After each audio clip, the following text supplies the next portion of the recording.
Hello friends, आपके अपने YouTube channel job देखिए में स्वागत है। और आज हम बात करने वाले हैं यूपी पीसीएस के प्रीलिम्स की 2024 की टेस्ट सीरीज। ये टेस्ट सीरीज संस्कृति आईएएस की टेस्ट सीरीज है। हम सिर्फ आप लोगों को लगाने की यहाँ पे हेल्प कर रहे हैं जिससे कि आपके एग्जाम के लिए यहाँ पर हेल्प हो सके। तो इस टेस्ट सीरीज का महत्व आप लोग समझते होंगे और लगाते होंगे, इम्पोर्टेंट है। पहली टेस्ट सीरीज हमारी लग चुकी है और 2 दिन के अंतराल पर ये वीडियो आती है डेली। आप लोग उम्मीद देखते होंगे। समय को व्यर्थ ना करते हुए सबसे पहले हम पहले क्वेश्चन पे चलते हैं और पहला क्वेश्चन क्या उसको देख लेंगे। लेकिन आप लोगों को यहाँ पर पता होना चाहिए, ये टोटल वही टेस्ट सीरीज है जो आप लोग पैसे से खरीदते हो 5, 7, 10 हज़ार रुपए में। ठीक है, ये चीज आप लोगों को पता होना चाहिए।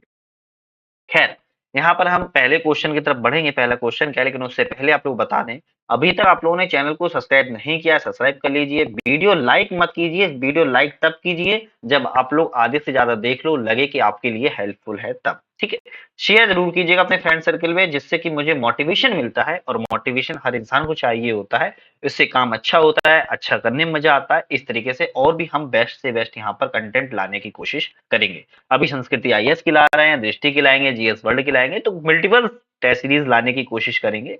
और कई अभी जल्द से जल्द यूपी पीसीएस बाद हमारी यूपी की आरओ की भी टेस्ट सीरीज आएगी, उसको भी आप लोग देख पाओगे। तो ये टेस्ट सीरीज प्रॉपर वही कोचिंग की है जिससे आप लोग पैसा खर्च करके 5, 10 हज़ार रुपए में परचेस करते हो। ठीक है, फिर हम फिलहाल में क्वेश्चन की बात करते हैं कि पहला क्वेश्चन क्या है।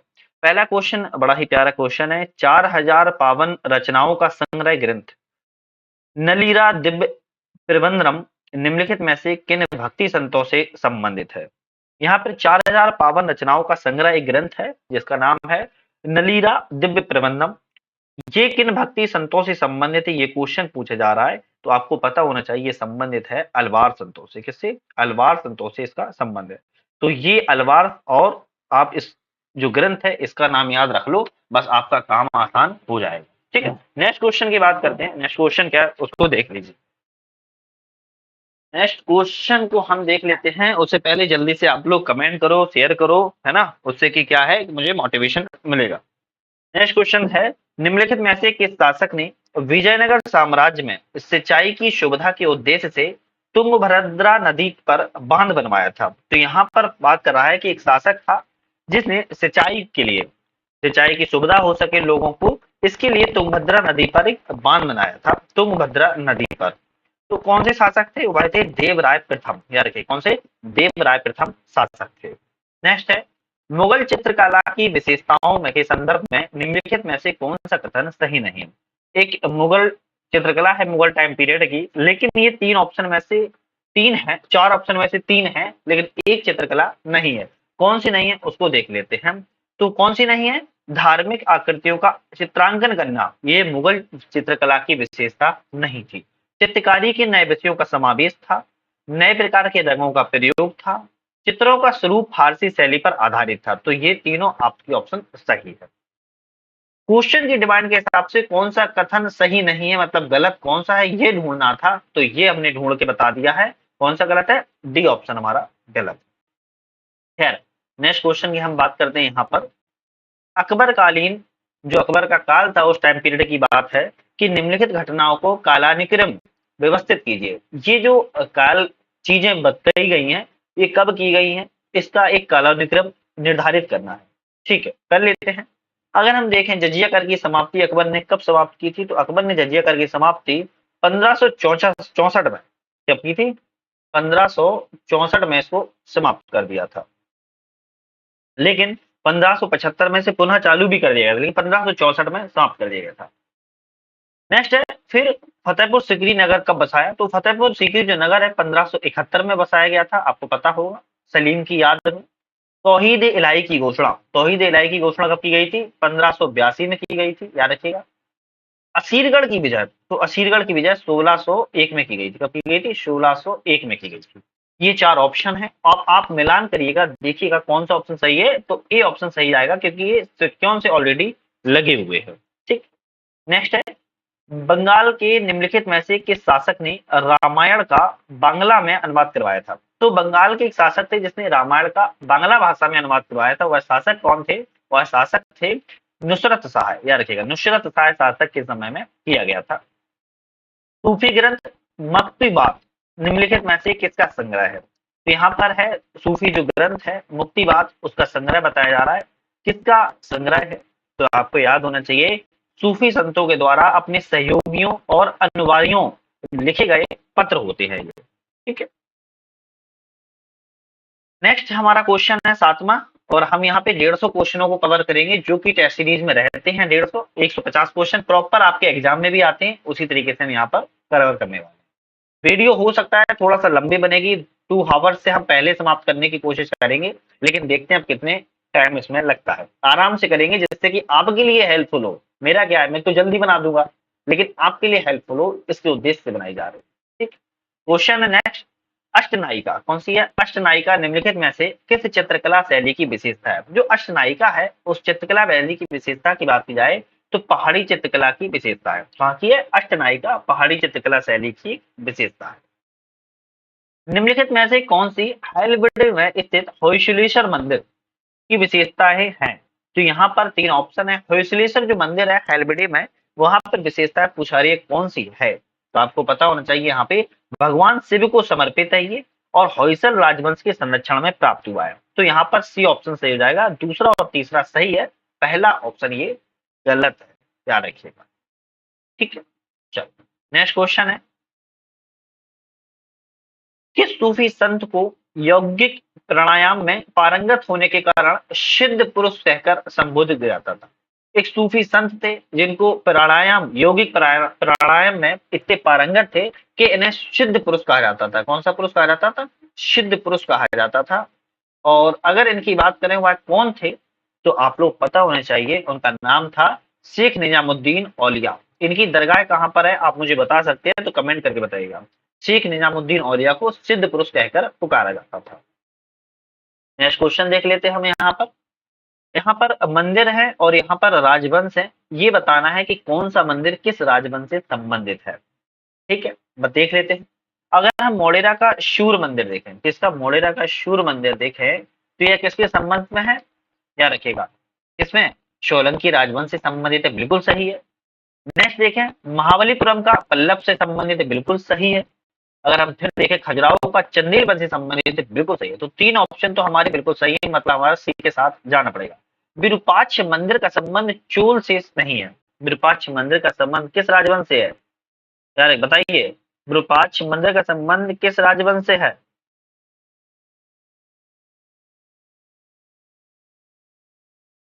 बताइए, कमेंट करके बताइएगा आप लोग किस राजवंश से संबंधित है। ठीक है, थोड़ा हिंट कर देते हैं, चालुक्य मंदिरों का निर्माण चालुक्य मंदिरों के अंतर्गत आता था ये। विरूपाक्ष मंदिर चालुक्य मंदिरों के अंतर्गत आता था, हिंट कर दिया है, आप लोग कमेंट करके बताइए। ठीक है, नेक्स्ट क्वेश्चन है, किस मुगल शासक के द्वारा राजस्व की वसूली के लिए करोड़ी नामक अधिकारियों की नियुक्ति की गई थी? कैसी? करोड़ी नामक, जो करोड़ी नामक अधिकारी थी उनकी नियुक्ति की गई थी। तो मुगल शासक थे, राजस्व की वसूली थे, किसके शासनकाल में की गई थी? आपका हो जाएगा अकबर के शासनकाल में। रखे किसके? अकबर के शासनकाल में की गई थी। नेक्स्ट क्वेश्चन है, निम्नलिखित में से कौन बहमनी साम्राज्य की प्रशासनिक भाषा थी? तो बहमनी जो साम्राज्य था उसकी प्रशासनिक भाषा पूछ रहा है, कौन सी थी? प्रशासनिक भाषा थी मराठी। याद रखिए, कौन सी थी? मराठी प्रशासनिक भाषा थी। किस कौन साम्राज्य की? बहमनी साम्राज्य। ठीक? बीजापुर के निम्नलिखित में से किस शासक को गरीबों की भलाई होने के कारण अबला बाबा की उपाधि दी गई थी? बीजापुर के एक शासक थे जिनको गरीबों की भलाई इतनी करते थे कि इन्हें अबला बाबा की उपाधि दी गई। कौन से शासक थे? इब्राहिम आदिल शाह द्वितीय। कौन से? इब्राहिम आदिल शाह द्वितीय। द्वितीय प्रथम याद रखा करो, यही फंसा देता है पेपर, है ना। इब्राहिम आदिल शाह द्वितीय को अबला बाबा की उपाधि दी गई थी, इतनी ये गरीबों की भलाई करते थे। बारह मासा निम्नलिखित में से किस चित्रकला शैली का मुख्य विषय है? जो बारह मासा है उस किस चित्रकला शैली का विषय है आपको बताना है। बूंदी चित्रकला शैली का विषय है। किसका? बूंदी चित्रकला शैली का विषय। यार कौन सी? बारह मासा। ठीक, निम्नलिखित में से अकबर के द्वारा किए गए सामाजिक सुधारों में शामिल थे। तो अकबर ने जो सामाजिक सुधार किए थे, यहाँ पर कुछ ऑप्शन भी हैं, लेकिन आप लोग बताना है इसमें कौन सा ऑप्शन सही है। क्या चारों सही है? कौन सा है? सती प्रथा पर प्रतिबंध हाँ लगाया था, विधवा विवाह के समर्थन किया था, विवाह की योग्य आयु में वृद्धि की थी, लड़कियों की विवाह की आयु में वृद्धि की थी, शराब की बिक्री पर अंकुश लगाया था। तो आपका यहाँ पर डी ऑप्शन आएगा, चारों ऑप्शन सही है अकबर के समय के। नेक्स्ट है, उत्तर भारतीय मंदिर स्थापत्य कला के संदर्भ में निम्नलिखित में से कौन सा कथन सही नहीं। तो नॉर्थ इंडिया के जो मंदिर है, कौन से, जो नॉर्थ इंडिया के मंदिर है, उनकी जो स्थापत्य कला है, पूछ रहा है कि चार में से कौन सा ऑप्शन यहाँ पर गलत है। नीचे से देखेंगे, मंदिरों के मंडपों में जो फमसाना डिजाइन थी उसका प्रयोग किया गया था, सही है। मंदिर का गर्भगृह सबसे ऊंचे शिखर के नीचे स्थित था, बिल्कुल सही है। संपूर्ण मंदिर एक विशाल वेदी पर निर्मित था, बिल्कुल सही है। मंदिर के प्रवेश द्वारों पर द्वारपाल की प्रतिमाएं नहीं लगाई गई थी, नहीं लगाई गई थी, याद रखिएगा। तो यही ऑप्शन आपका सही हो जाएगा क्वेश्चन के हिसाब से, है ना, यही ऑप्शन सही। खैर, नेक्स्ट क्वेश्चन पे हम चलते हैं।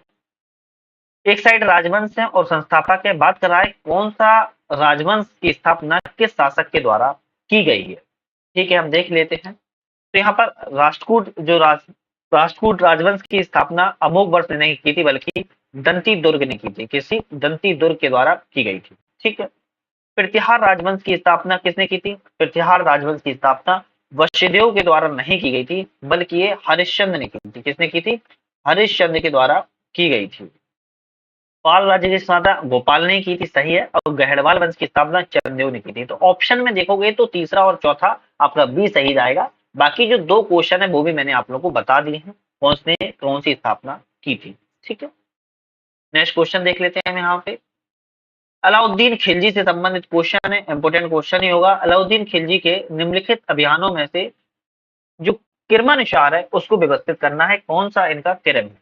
तो अलाउद्दीन खिलजी ने, याद रखिएगा, जो क्रम है इनका उसको हम डायरेक्ट क्रम देख लेते हैं। तो चित्तौड़ गुजरात विजय पहले थी, उसके बाद रणथंभौर की विजय थी, फिर चित्तौड़ विजय थी, और अंतिम में देवगिरी की इन्होंने विजय की थी, याद रखिएगा। ठीक है, तो ऑप्शन में आपका कौन सा सही हो जाएगा, ऑप्शन में आपका हो जाएगा बी सही। ठीक है, बी सही हो जाएगा। नेक्स्ट है, निम्नलिखित में से किस सुल्तान ने बकाया करों की वसूली के उद्देश्य से दीवान ए मुस्तकराक नामक अधिकारी को विभाग का गठन किया था। तो किस सुल्तान ने, तो अलाउद्दीन खिलजी ने। तो कौन सा सुल्तान था, अलाउद्दीन खिलजी था, जिन्होंने जो बकाया कर होते, टैक्स होते थे, बकाया वसूली के लिए दीवान ए मुस्तकराक नामक विभाग का इन्होंने गठन किया हुआ था, जिससे कि वसूली की जा सके, है ना। औरंगजेब की नीतियों के संदर्भ में कौन सा कथन सही है। अब बात कर रहा है कि औरंगजेब की जो नीतियां थी उसका पूछ रहा है कौन सा कथन सही है, देख लेते हैं। अच्छा, पहले आप मुझे क्या कमेंट करके ये बता सकते हैं कि बाबर के जो मुगल साम्राज्य था उसमें थोड़ा सिक्कों से कौन कौन से शासक रहे, आप मुझे बता सकते हैं क्या। खैर, याद कर लो थोड़ा सा।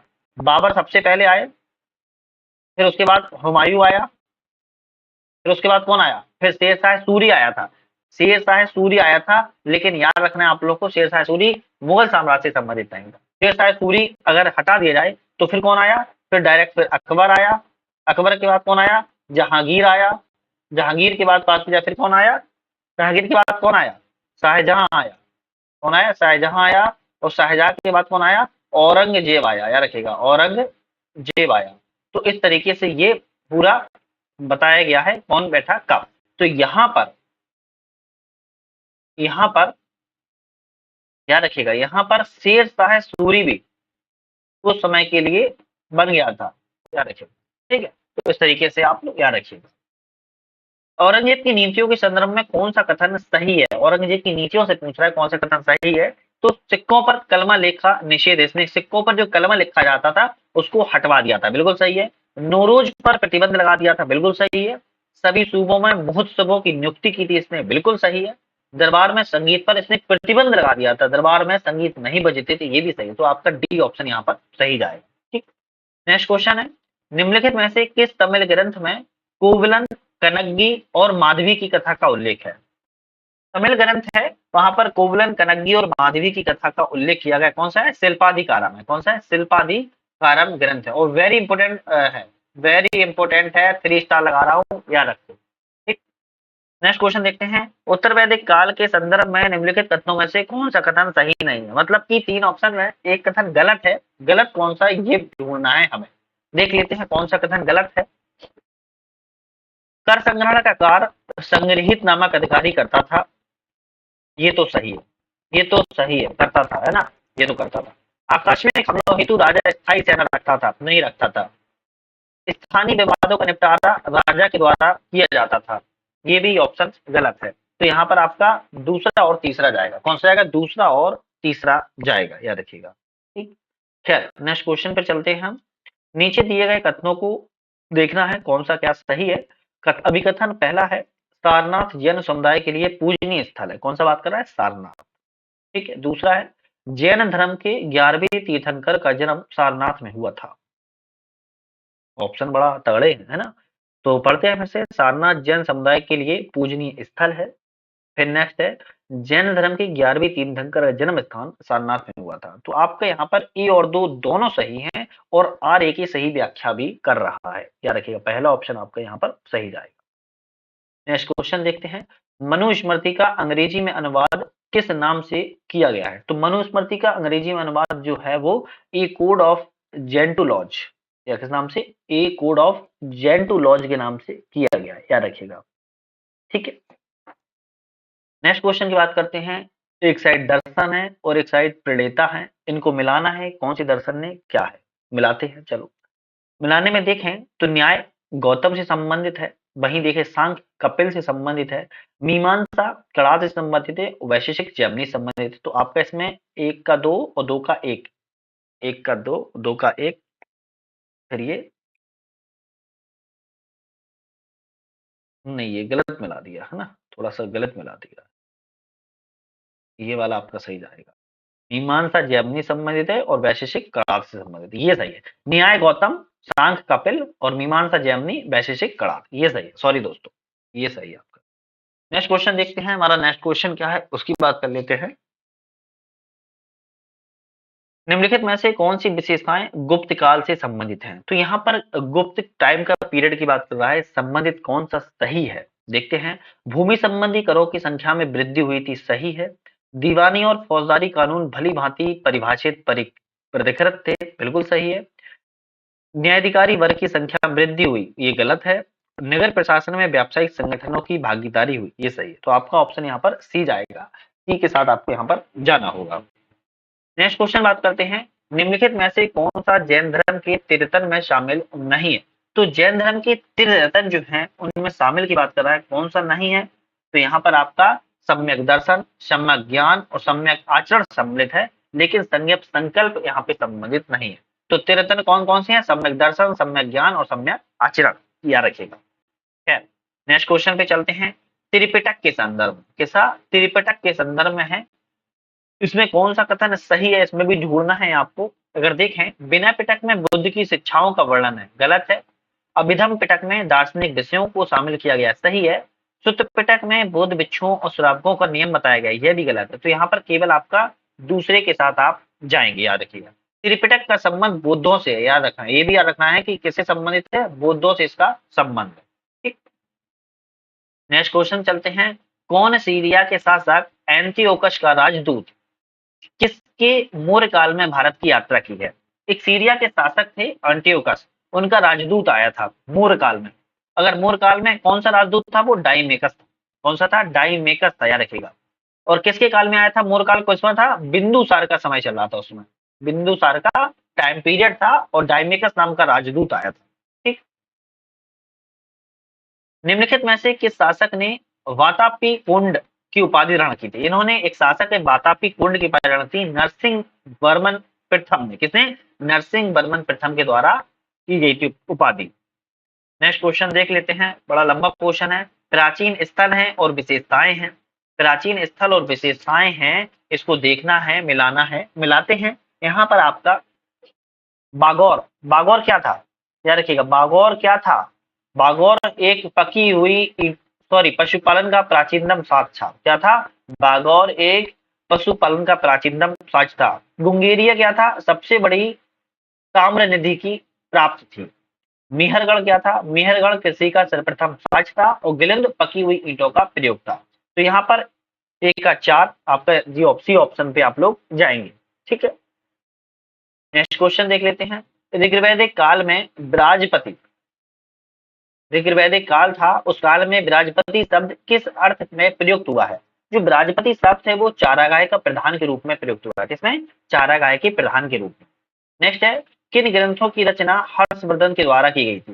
किस ग्रंथों की रचना की गई थी हर्षवर्धन के द्वारा? तो आपको पता होना चाहिए वो ग्रंथ कौन से थे। वो ग्रंथ थे आपकी रत्नावली और प्रियदर्शिका, या रखिए, रत्नावली और प्रियदर्शिका थे। दूसरा ऑप्शन सही है।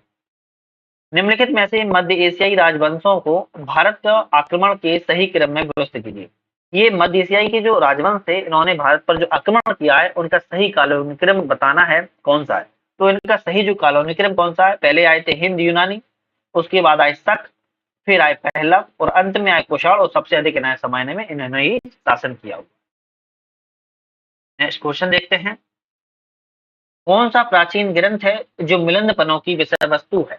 तो मिलिंदपनों की विषय वस्तु कौन सी है, तो यहाँ पर है मिलिंद और बुद्ध भिक्षु नागसेन की प्रश्नोत्तर। याद रखिएगा, यहाँ पर नागसेन की जगह नागार्जुन का भी नाम आता है और वहीं फंस जाता है इंसान, है ना, तो उसको याद रखना है नागसेन। तो मिलिंदपनों में किसकी कृति है, एक तो मिलिंद की है, इन दोनों के बीच में चर्चा हुई थी, और नागसेन, याद रखिएगा, दोनों के बीच में चर्चा वार्तालाप हो रही थी। ठीक है। सिंधु घाटी सभ्यता के संदर्भ में निम्नलिखित में से किस स्थल से विशाल स्नानागार प्राप्त हुआ है। तो सिंधु घाटी सभ्यता में कहां पर विशाल स्नानागार, मोहनजोदड़ो में। कहां पर, मोहनजोदड़ो में प्राप्त हुआ है। नेक्स्ट है, ऋग्वैदिक काल के संदर्भ में कौन सा कथन सही है। ऋग्वैदिक काल के संदर्भ में कौन सा कथन सही है, आर्यों का प्रमुख व्यवसाय कृषि नहीं था, राजा के पास कोई नियमित सेना नहीं थी, सही है। नियोग और विधवा विवाह का अस्तित्व था, ये भी सही है। तो यहाँ पर आपका बी ऑप्शन के साथ आप जाएंगे, बिल्कुल सही है। ठीक है। मौर्योत्तर कालीन निम्नलिखित बंदरगाह में से कौन सा पश्चिमी तट पर अवस्थित था। मौर्य काल में जो पश्चिमी तट पर बंदरगाह था वो कौन सा था, मतलब कि वेस्ट की बात कर रहा है, अरब सागर साइड की। तो यहाँ पर मुजरिस, कौन सा था, मुजरिस, याद रखिएगा, ऐसे भी लिख के आ सकता है, मुजरिस वहां पर बंदरगाह था। ठीक है। नेक्स्ट क्वेश्चन की बात कर लेते हैं यहाँ पर हम, प्राचीन भारतीय इतिहास में अग्रहार, कौन सा है, अग्रहार पद का प्रयोग किस संदर्भ में हुआ है। तो अग्रहार शब्द का प्रयोग जो है ब्राह्मणों को दान में दी गई भूमि से, ब्राह्मण थे, उन ब्राह्मणों को दान में भूमि दी जाती थी, क्या दी जाती थी, भूमि दी जाती थी दान में, उसी को कहते थे अग्रहार, याद रखिएगा। ठीक है। नीचे दिए गए कथनों में से देखना है कौन सा कथन कैसे मिल रहा है। तो कथन देखते हैं, हड़प्पा सभ्यता के नगरों से कांसे के औजार बहुतायत मिले हैं। ये जो शब्द होते हैं ना, बहुतायत मिले हैं, कम इंपोर्टेंट होते हैं। हड़प्पा से संबंधित है, तो बहुतायत औजार मिले। दूसरा है, हड़प्पा सभ्यता के लोगों को तांबा और टिन स्थानीय रूप से उपलब्ध नहीं था। यहाँ पर कौन सा ऑप्शन जाएगा, ए आर दोनों सही है, ए आर दोनों सही है, परंतु व्याख्या नहीं कर रहा है। ए सही है, आर गलत है, और ए गलत है, आर सही है। तो आपका यहाँ पर ऑप्शन जाएगा कौन सा, डी, ए गलत है परंतु आर सही है। यहाँ पर आपकी ये गलत है। लेकिन हड़प्पन सभ्यता के लोगों को तांबा और टिन का स्थानीय रूप से उपलब्ध नहीं था, क्योंकि उन्होंने तांबा और टिन को मिलाकर कांसा बनाना सीखा हुआ था, लेकिन स्थानीय रूप से उपलब्ध नहीं था। ठीक है। नेक्स्ट क्वेश्चन है, निम्नलिखित में से कौन से कार्य 18वीं सदी के राजपूत शासक सवाई राजा जयसिंह के संबंध में सही है। तो राजपूत शासक थे, 18वीं सदी के थे, और कौन से राजा थे, सवाई जयसिंह राजा थे। और सवाई राजी से जयसिंह राजा के संदर्भ में पूछा है कौन सा कथन यहाँ पर सही है।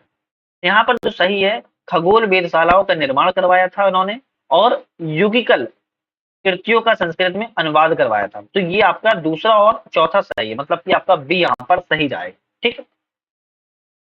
नेक्स्ट मिलते हैं, सुमिलित नहीं है, ये देखना है कि कौन सा इसमें सुमिलित नहीं है, बाकी तीन इसमें सुमिलित तो होंगे ही होंगे। देख लेते हैं इसमें कौन सा सुमिलित नहीं है। प्रथम आंग्ल मराठा युद्ध सालवाई की संधि से समाप्त हुआ था, बिल्कुल सही है। द्वितीय आंग्ल मराठा युद्ध बैसिन की संधि समाप्त हुआ था, सही है। प्रथम कर्नाटक युद्ध एक्सला की संधि समाप्त हुआ, तो सही है। लेकिन यहाँ पर जो सी ऑप्शन है, आंग्ल मैसूर युद्ध मैंगलोर की संधि समाप्त हुआ था, ये गलत है, ये गलत है, आपको याद रखना है। ठीक है। चलो नेक्स्ट क्वेश्चन की बात करते हैं, निम्नलिखित में से किस एक्ट के तहत भारतीय व्यापार पर कंपनी का एकाधिकार समाप्त कर ब्रिटिश नागरिकों को भारत में व्यापार करने की छूट दी गई थी। ये तो आप लोग को बड़े जल्दी याद हो जाएगा, चार्टर एक्ट 1813। कितना, चार्टर एक्ट 1813। और इस समय चीन के साथ और चाय के साथ व्यापार का एक अधिकार था, लेकिन जब 1833 का समय आया, जस्ट 20 साल बाद, तो यहाँ पर ये भी अधिकार इनसे से छीन लिया गया था, याद रखिएगा। ठीक। 44वें क्वेश्चन पे हम आ चुके हैं। आप लोगों ने अभी तक चैनल को सब्सक्राइब वगैरह, लाइक वगैरह और शेयर वगैरह सब कुछ कर लिया होगा। इंपॉर्टेंट है, मोटिवेशन मिलता है, करते रहिए। कुछ पूछना है, बताना है, तो आप लोग कमेंट भी कर सकते हो वहां पर, या फिर किसी चीज की वीडियो आपको प्राप्त करनी है बता दीजिएगा, वो भी हम कोशिश करेंगे बनाने की। क्वेश्चन 44 की बात करते हैं, डलहौजी की राज्य अधिग्रहण नीति के अंतर्गत जो अधिकृत किए गए राज्य थे उनका कालक्रम बताना है। तो डलहौजी ने कौन से कालक्रम में कैसे राज्य अधिग्रहण किया था, इसका बताना है, बता देते हैं हम जल्दी से। कैसे है, तो यहाँ पर आप लोग ये समझो कि सबसे पहले क्या समझो, झांसी का कब किया गया था? झांसी का किया गया था 1853 में, याद रखिएगा। और सतारा कब किया गया? सतारा किया गया था 1848 में, याद रखिएगा। संबलपुर का किया गया था 1849 में। और नागपुर का कब किया गया था? 1854 में। तो आप देखोगे सबसे पहले कौन सा जा रहा है? सबसे पहले जा रहा है सतारा, उसके बाद संबलपुर। तो यहाँ पर 2 और 3, फिर उसके बाद झांसी 1, उसके बाद चौथा। तो यहाँ पर बी ऑप्शन के साथ आप लोग जाएंगे। डलहौजी ने इसी सन में इन सबको अधिग्रहण कर लिया था। ठीक है, चलो नेक्स्ट क्वेश्चन देख लेते हैं यहाँ पर हम। भारतीय राष्ट्रीय कांग्रेस के लखनऊ अधिवेशन कब हुआ था? 1916 में हुआ था। निम्नलिखित में से कौन सा कथन सही नहीं है? तो यहाँ पर 4 ऑप्शन है, सही नहीं है ये ढूंढना है। कांग्रेस के नरम दल एवं गरम दल फिर से एक हो गए थे। 1916 में गरम दल और नरम दल एक हो गए थे। 1907 के सूरत अधिवेशन में लोगों का विभाजन हो गया था, याद रखेगा। कांग्रेस और मुस्लिम लीग ने सरकार के समक्ष एक राजनीतिक मांगे रखी थी साझे रूप में, बिल्कुल सही है। अधिवेशन को सफल बनाने में होम रूल लीग की एक महत्वपूर्ण भूमिका थी, ये भी सही है। तो यहाँ पर निवर्तक निमार्चय मंडल के सिद्धांत को अस्वीकार कर दिया गया था, ये ऑप्शन गलत है, बल्कि स्वीकार कर लिया गया था। ठीक है, नेक्स्ट क्वेश्चन की बात करते हैं। निम्नलिखित में से किस अधिवेशन में भारतीय राष्ट्रीय कांग्रेस का 2 गुटों में विभाजन हुआ था? मैंने आपको बताया कांग्रेस का सूरत अधिवेशन 1907 में इसका विभाजन हो गया था, फिर 1916 में मिल भी गए थे। 19वीं सदी के उत्तरार्ध में भारत की पहली कपड़ा मिल कहाँ शुरू की गई थी? कपड़ा मिल कहाँ लगाई गई थी सबसे पहली? तो ये लगाई गई थी दोस्तों, याद रखना है, बंबई में। यार कब लगाई थी? बंबई में लगाई गई थी। कब लगाई थी? 1853 में लगाई गई थी, ये भी याद रखना है। ठीक है, तो किसने लगाई थी? अगर नाम आ जाए किसने लगाई थी? कावास जी। किसने? कावास जी नाना भाई ने लगाई थी। यार कावास जी नाना भाई के द्वारा लगाई गई थी, याद रखिएगा। ठीक है, खैर नेक्स्ट क्वेश्चन चलते हैं। निम्नलिखित तथ्यों पर विचार कीजिए। कांग्रेस की अधिवेशन को संबोधित करने वाली पहली महिला स्नातक कादम्बिनी गांगुली थी। दूसरा है, भारतीय राष्ट्रीय कांग्रेस की पहली महिला अध्यक्ष सरोजिनी नायडू थी। ठीक है, वर्ष 1936 के कांग्रेस के लखनऊ अधिवेशन की अध्यक्षता अध्यक्षता नेल्ली सेन गुप्ता ने की थी। तो यहाँ पर ऑप्शन बड़े प्यारे हैं और ये बड़ा पूछ देखने वाला है कि इसमें सही ऑप्शन क्या है। केवल सही ऑप्शन है पहला। क्या है? पहला सही ऑप्शन पहला है, बाकी सब इसमें गलत है। ठीक है, चलो खैर नेक्स्ट क्वेश्चन पे चलते हैं। निम्नलिखित में से किसके नेतृत्व में पश्चिमोत्तर प्रांत में लाल कुर्ती आंदोलन प्रारंभ किया गया था? कौन सा आंदोलन है फ्रेंड्स? लाल कुर्ती आंदोलन प्रारंभ किया गया था। तो लाल कुर्ती आंदोलन प्रारंभ पश्चिमोत्तर क्षेत्र में किसके नेतृत्व में किया था? खान अब्दुल गफ्फार खान के। किसके? खान अब्दुल गफ्फार खान के नेतृत्व में किया गया था। चलो नेक्स्ट क्वेश्चन की बात कर लेते हैं। किस रियासत को विलय पत्र के आधार पर भारतीय संघ में शामिल किया गया था? तो विलय पत्र के आधार पर बात कर रहा है कि भारतीय संघ को यहाँ पर शामिल किया गया था जम्मू कश्मीर को। किसको? जम्मू कश्मीर को।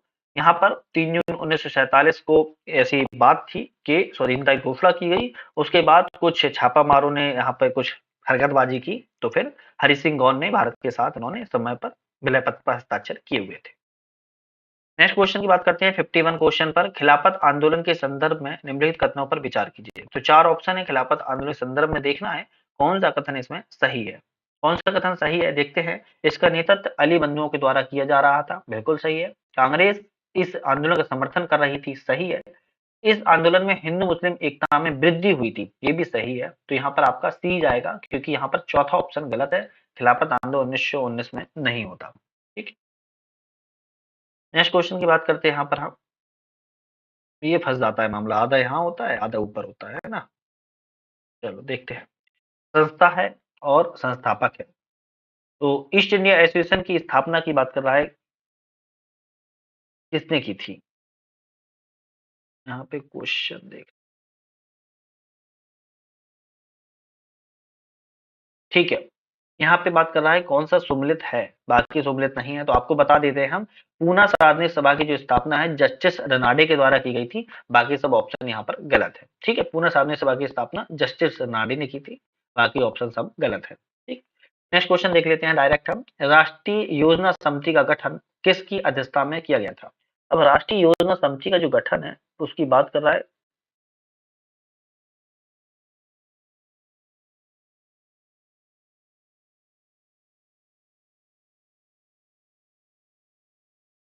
थोड़ा सा दिक्कत हो रहा है, 1 मिनट 1 मिनट। हो सकता है थोड़ा सा कोई गलत कर गया क्या मैं? एक मिनट फ्रेंड्स, नहीं सही है, ठीक है, ओके। राष्ट्रीय योजना समिति का गठन किसकी अध्यक्षता में किया गया है? तो राष्ट्रीय योजना समिति का जो गठन है जवाहरलाल नेहरू की अध्यक्षता में किया गया था। किसकी? जवाहरलाल नेहरू की अध्यक्षता में किया गया था, याद रखिएगा। ठीक है, नेक्स्ट क्वेश्चन पे चलते हैं। किसने विधवा विवाह का समर्थन प्रदान करने के उद्देश्य से गुजराती भाषा में सत्य प्रकाश नामक पत्रिका का प्रकाशन किया था? तो विधवा विवाह का समर्थन करने के लिए एक गुजराती भाषा में सत्य प्रकाश नामक पत्रिका प्रकाशित की गई थी। किसने की थी? ये व्यक्ति थे नरसोन दास मलजी। कौन थे? करसोन दास बलजी, सॉरी, करसोन दास बलजी थे, याद रखिएगा।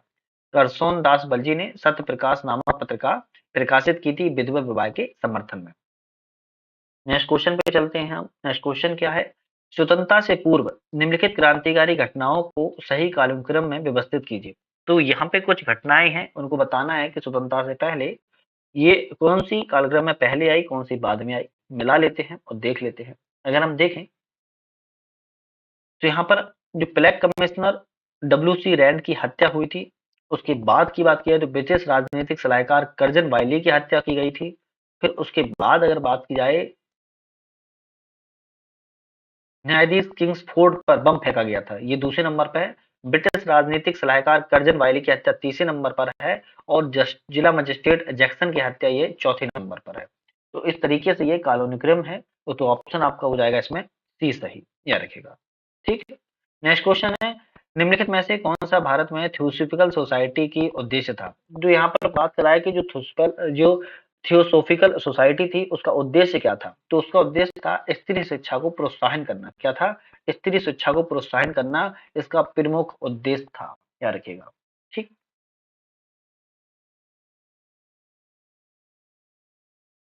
नहीं, यहाँ पे उद्देश्य स्त्री शिक्षा प्रोत्साहन करना नहीं था, बल्कि यहाँ का उद्देश्य था प्राचीन धर्मों की पुनर्स्थापना करना। क्या था?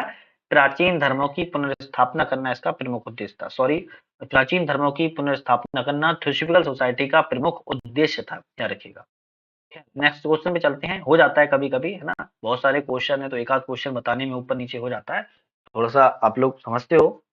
नेक्स्ट क्वेश्चन है, स्वदेशी आंदोलन के संदर्भ में है। स्वदेशी आंदोलन कब हुआ था? स्वदेशी आंदोलन 1905 में हुआ था। बात कर रहा है कि इसे बंगाल विभाजन के विरोध में शुरू किया गया था। दूसरा कथन है, इसमें शहरी मध्य वर्ग की स्त्रियों की सक्रिय भागीदारी रही है। इसमें से कौन सा कथन सही है? दोनों कथन सही है इसमें, क्योंकि ये बंगाल विभाजन के विरोध में शुरू हुआ था स्वदेशी आंदोलन, और इसमें जो मध्य वर्ग की स्त्रियां थी इनकी बहुत ज्यादा एक्टिव रूप से भागीदारी भी रही थी। नेक्स्ट क्वेश्चन की बात करते हैं। यहाँ पे नेक्स्ट क्वेश्चन हमारा है, निम्नलिखित में से कौन सी विशेषताएं लॉर्ड वेलेजली के द्वारा, कौन सी है? लॉर्ड वेलेजली के द्वारा प्रारंभ की गई सहायक संधि से संबंधित है। आपको पता होगा लॉर्ड वेलेजली की विशेषता थी सहायक संधि, लेकिन बात कर रहा है कि इसमें तीन कथन है, कौन से इसमें संबंधित सही है? तो यहाँ पर देखा जाए, ब्रिटिशों ने सहयोगी राज्य की अंदरूनी मामलों में हस्तक्षेप का वचन दिया था, बिल्कुल सही है। सहयोगी राज्यों को भारतीय शासकों से संबंधित हेतु गवर्नर जनरल की अनुमति आवश्यक थी, बिल्कुल सही है। ब्रिटिश ने सेना के लिए धन चुकाने में असमर्थ राज्यों पर भूभाग पर अधिकार कर लिया था, बिल्कुल सही है। यहाँ पर डी ऑप्शन के साथ आप जाएंगे। ठीक, नेक्स्ट क्वेश्चन है, किसने 1936 में गठित अखिल भारतीय किसान सभा की प्रथम अध्यक्षता की थी? तो प्रथम अधिवेशन जो अखिल भारतीय किसान सभा का 1936 में हुआ था, पहली बात तो कहाँ हुआ था? तो यह लखनऊ में हुआ था। कहाँ पे हुआ था? लखनऊ में हुआ था। और इसकी अध्यक्षता किसने की थी? स्वामी सहजानंद सरस्वती जी के द्वारा की गई थी। और इसमें एनजी रंगा कौन थे? एनजी रंगा इसमें सचिव के रूप में पदभार संभाला था। ठीक है, नेक्स्ट क्वेश्चन की बात करते हैं। यहाँ पर है, भारतीय हस्तशिल्प के पतन के लिए निम्नलिखित में से कौन सा उत्तरदायी नहीं था? जो भारतीय हस्तशिल्प था, हाथों से कारीगरी होती थी, यहाँ पर कौन सा ऐसा कथन है जो उत्तरदायी नहीं था? तो यहाँ पर भारत में वस्त्र उद्योग का तीव्र विकास होना, ये नहीं था, याद रखिएगा। यही ऑप्शन सही है। ठीक है, गलत पूछ रहा था तो यही ऑप्शन सही है, बाकी तीन इसके सही है। नेक्स्ट है, नेक्स्ट क्वेश्चन देखते हैं यहाँ पर। ठीक है, ओके, ठीक है। एक साइड कर है, एक साइड प्रकृति है, मतलब पूछ रहा है किस टैक्स की यहाँ पर किस तरीके से लगाया जाता था? उच्च कर गैर मुसलमानों से लिए जाने वाला भूमि करता, नहीं, ये गलत है। और क्वेश्चन देखते हैं, खम्स लूट से प्राप्त खजानों का हिस्सा होता हुआ करता था, बिल्कुल सही है, हुआ करता था। जकात मुस्लिमों पर धार्मिक कर था, सही है। जजिया गैर मुसलमानों से लिया जाने वाला धार्मिक कर था। जो जकात था वो मुसलमानों से धार्मिक कर के रूप में लिया जाता था, और जजिया था वो गैर मुसलमानों से, मतलब कि हिंदुओं से धार्मिक कर के रूप में लिया जाता। तो यहाँ पर आपका सी ऑप्शन बिल्कुल सही जाएगा, सी ऑप्शन के साथ ही आपको यहाँ पर जाना होगा। ठीक है, नेक्स्ट क्वेश्चन की बात करते हैं। किस मुगल शासक ने झरोका दर्शन की प्रथा को प्रतिबंधित कर दिया था? झरोका दर्शन की जो प्रथा थी उसको प्रतिबंधित करने वाला शासक था औरंगजेब। कौन था? औरंगजेब ने यहाँ पर प्रतिबंध लगा दिया था। ठीक है। नेक्स्ट है, तुगलक स्थापत्य कला के संदर्भ में निम्नलिखित कथनों पर विचार कीजिए। इमारतों में अत्यधिक मात्रा में बलुआ पत्थरों का इस्तेमाल किया गया। दूसरा कथन है, इमारतों में सजावटी कलाकृतियों का अभाव था। तीसरा है, फिरोज शाह तुगलक की इमारतों में सलामी पद्धति का प्रयोग नहीं मिलता है। तो इसमें से पूछ रहा है कौन सा कथन सही है। इसमें से आपका केवल दूसरा और तीसरा सही है, बाकी पहला ऑप्शन यहाँ पर गलत है। ठीक है, इमारतों में सजावटी कलाकृतियों का अभाव था और फिरोज शाह तुगलक की इमारतों में सलामी पद्धति का प्रयोग नहीं मिलता है। ठीक, चलो नेक्स्ट क्वेश्चन में चलते हैं। निम्नलिखित में से कौन सी विशेषताएं नैनार संतों के संदर्भ में सही है? अब नैनार संतों के संदर्भ पूछ रहा है कौन सी विशेषताएं सही हैं। ईश्वर के प्रति व्यक्तिगत भक्ति का उपदेश, जाति प्रथा स्वीकार, स्थानीय भाषा का उपयोग। इसमें से कौन सा कथन सही है आपका? इसमें से आपका केवल 1 और 3 सही है। ईश्वर के प्रति व्यक्तिगत भक्ति का उपदेश था और स्थानीय भाषा का प्रयोग, याद रखिएगा। ठीक, नेक्स्ट क्वेश्चन देख लेते हैं। यहाँ पर किस विद्वान ने हकीक ए हिंदी नामक ग्रंथ की रचना की है? कौन सा है? हकीक ए हिंदी नामक ग्रंथ की यहाँ पर रचना की गई। किसने की है? तो ये रचना की है अब्दुल वहीद बेलग्रामी ने, याद रखिएगा। किसने की है? अब्दुल वहीद बेलग्रामी ने हकीक ए हिंदी नामक ग्रंथ की रचना की हुई है। ठीक, हम 66 पे क्वेश्चन पर आ चुके हैं। इंपॉर्टेंट क्वेश्चन चल रहे हैं। अमरनायक प्रणाली निम्नलिखित में से किस साम्राज्य की विशेषता थी? तो अमरनायक प्रणाली की बात करें किस साम्राज्य की विशेषता थी, तो यह था विजयनगर साम्राज्य। कौन सी? विजयनगर साम्राज्य की विशेषता थी, याद रखिएगा। ठीक है, किस सल्तनतकालीन शासक ने सर्वप्रथम हिंदू धर्म ग्रंथों का फारसी भाषा में अनुवाद कराया था? ऐसा कोई सल्तनत काल का शासक था जिसने हिंदू धर्म ग्रंथ थे उनका फारसी भाषा में क्या किया था? अनुवाद करा दिया था। कौन सा था? फिरोज शाह तुगलक। फिरोज शाह तुगलक ने सर्वप्रथम ऐसा करने वाला पहला शासक था। ठीक है, नेक्स्ट क्वेश्चन पे चलते हैं। सल्तनत काल के प्रशासन में संदर्भ में है कौन सा कथन सही नहीं है? जो सल्तनत काल थी दिल्ली सल्तनत, उसके समय के प्रशासन में 4 ऑप्शन में 3 सही है, 1 ऑप्शन गलत ढूंढना है कौन सा इसमें गलत है। देखते हैं। अलाउद्दीन खिलजी सैनिकों को नगद वेतन प्रदान करने वाला प्रथम सुल्तान था। बिल्कुल सही है। गयासुद्दीन तुगलक ने वंशानुगतता के साथ ही योग्यता को भी अधिकारों की नियुक्ति की थी। सही है। फिरोज शाह तुगलक ने चोरी और अन्य अपराधों के लिए अमानवीय दंड पर रोक लगा दी थी। सही है। बलबन ने उलेमा वर्ग पर नियंत्रण के लिए ख्वाजानामा अधिकारी की नियुक्ति की थी। ये गलत है, मतलब कि यही आपका ऑप्शन सही भी हो जाएगा। ठीक है, नेक्स्ट है। निम्नलिखित में से किसने बाबर को पराजित कर समरकंद पर अधिकार कर लिया था? किसने बाबर को पराजित किया था और समरकंद पर अधिकार कर लिया था? उसके बाद बाबर ने भारत की ओर रुख अपनाया था। तो ऐसा शासक कौन था? सैबानी खान। क्या रखिएगा, सैबानी खान शासक था। इंपोर्टेंट है, ये आ सकता है ना, आ सकता है, इंपोर्टेंट है। नेक्स्ट देख लेते हैं। यहाँ एक साइड विभाग है और दूसरी साइड दायित्व है। पूछा जा रहा है किस विभाग का दायित्व किस व्यक्ति को दिया गया है। देख लेते हैं, यहाँ पर मिलान करना है सही कौन सा है। दीवान रिसालत, तो यहाँ पर राजकीय पत्राचार संबंधित नहीं था। अब आता है दीवान इंसा, धार्मिक विषय संबंधित नहीं था। दीवान आरिज सैन्य विभाग से संबंधित था। दीवान बकूफ न्यायिक कार्य संबंधित नहीं था। तो ऑप्शन यहाँ पर केवल 3 ही है जो आप उसके साथ जा सकते हैं।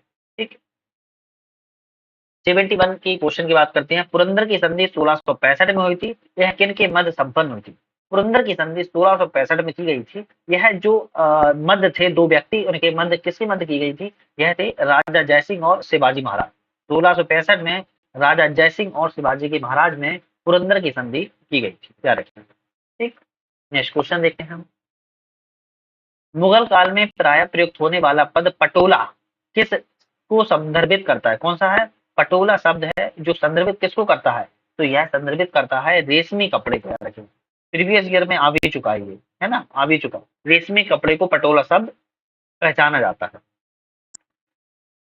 फिरोज शाह बहमनी के संदर्भ में निम्नलिखित कथनों पर विचार कीजिए। विचार करते हैं फिरोज शाह बहमनी के संदर्भ में। इसने प्रशासन में बड़ी संख्या में हिंदुओं की नियुक्ति की थी। ठीक है।